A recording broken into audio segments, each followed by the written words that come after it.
Minimax Remover is a video object removal model. Obviously, you can remove objects from videos, such as the watermark in the lower right corner.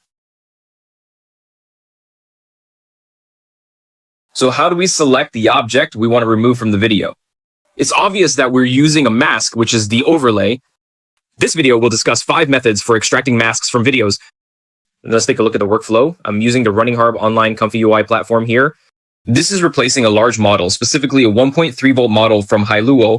The main difference from previous processes is that KJ created an independent node here.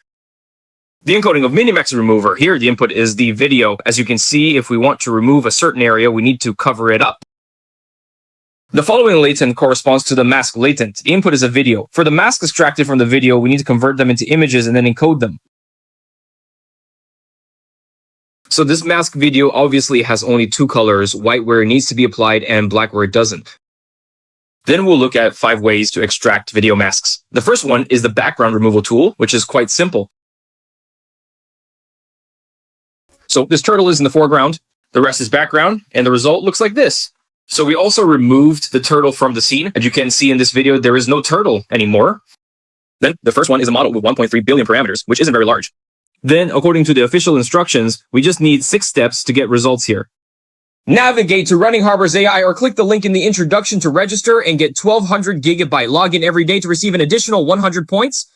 The corresponding AI workflow for the video. All AI applications that can be started with 1 click have been synchronized and deployed online, allowing online operation and testing. Then let's look at the second method, SAM2. Compared to background removal tools, its task is completely different. With SAM2, we can extract a specific object from an image. For background removal tools, they just help us identify what the model considers as foreground and background. This plugin actually comes from KJ. Here you need to select the video mode. First, we'll look at the first method of keying in videos using SAM2, which involves point editing. Pressing Shift with the left mouse button adds green points, while pressing Shift with the right mouse button adds red points. These opposite colors represent what we want to keep and what we want to remove. You can add multiple points by repeatedly pressing Shift with the left or right mouse button. For example, here I've successfully keyed out the person and the dinosaur. Are we using this dotting method to accurately locate the object we want to extract? Force 2 has similar functions as well. But today we're using Qwen2.5. We can input prompts like an old man wearing yellow clothes into the Qwen2.5 model. Actually, I focus on this character and then send it to SAM2 to extract the result. I removed the old man in yellow clothes from my result. If we use SAM2 under normal conditions, it cannot specifically detect a particular object in the video. In other words, by using YOLA 5, we can achieve more accurate detection of the target objects. This area can also be extended backward and pasted onto the video's green screen background. After creating the mask for the first frame, send it to the first frame mask. You can use SAMQ's video feature to perform keying on the video. For example, here I've extracted a dinosaur. The fourth method is even more accurate. So in the previous process, I wanted to change clothes onto a character in a video.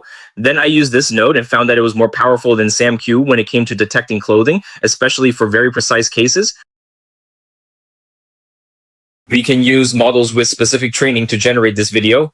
This approach is more accurate and stable than SAM2. If you want to specify a particular object, then you have to use SAM2. The fifth form is relatively mechanical and generic. If an object we want to remove in a video remains stationary in one position, such as a typical watermark, we can take the first frame from the video, apply a clone stamp, and then repeat it. I recorded 81 frames here, so that's 81 times. Frame count. Then here, a video with the lower right corner blocked will be formed. You can input it to remove the watermark from the lower right corner.